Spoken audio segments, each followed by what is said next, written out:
Welcome to Channel 18 News. I'm Jim Rogers. The second floor courtroom of Hopkins County Courthouse was crowded Tuesday morning for opening arguments, and the first witnesses called by the prosecution as Gavin Heath Gilbert, age 17, is being tried for the murder of 18-year-old Tyrese Pryor.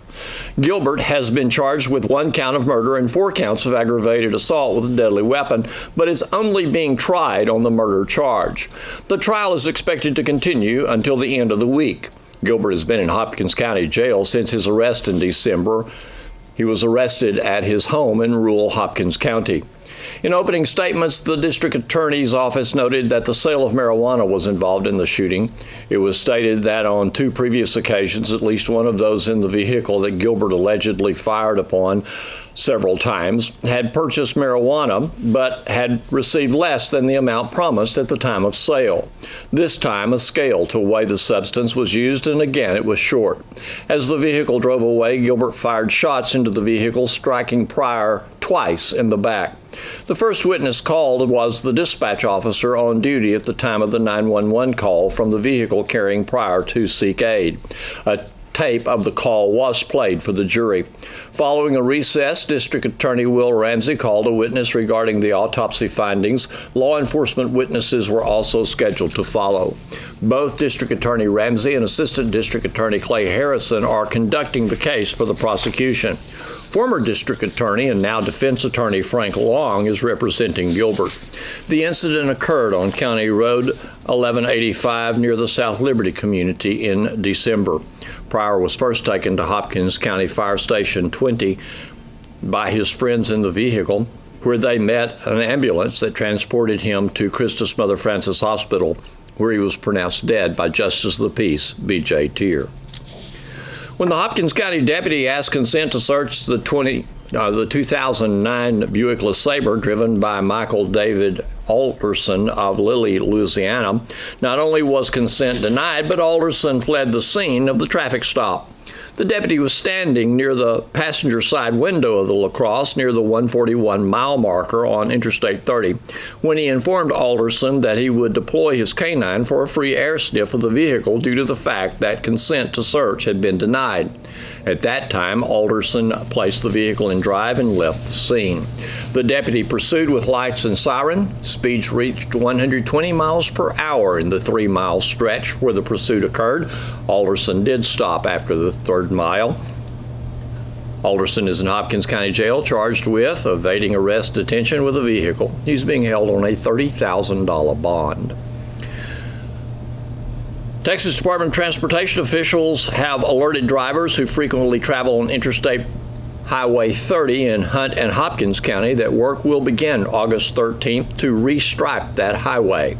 Contractor Strapazone Incorporated will be restriping main travel lanes along Interstate 30 at night between the hours of 7 p.m. and 7 a.m. from August 13th to August 24th, that is, weather permitting. This work will extend from the Hunt-Rockwall County line eastward to the Hopkins-Franklin County line.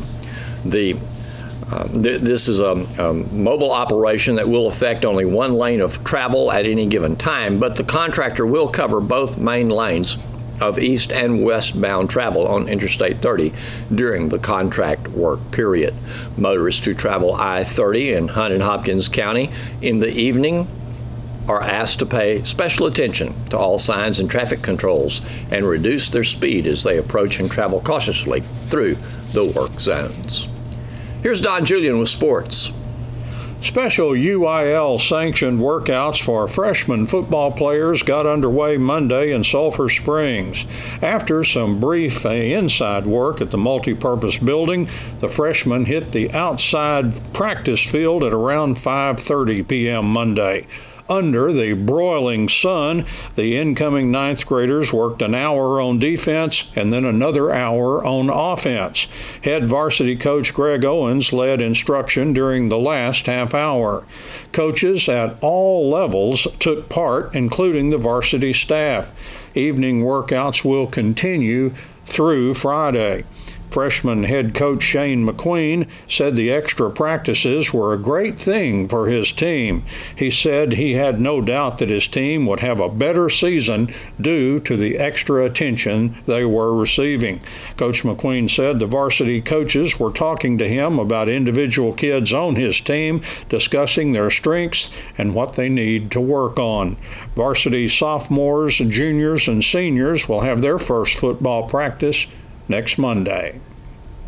Since Tony Martinez has been the tennis coach at Sulphur Springs, the past few years his Wildcats team tennis squad has opened the regular season against Denison and Sherman, two pretty good tennis programs.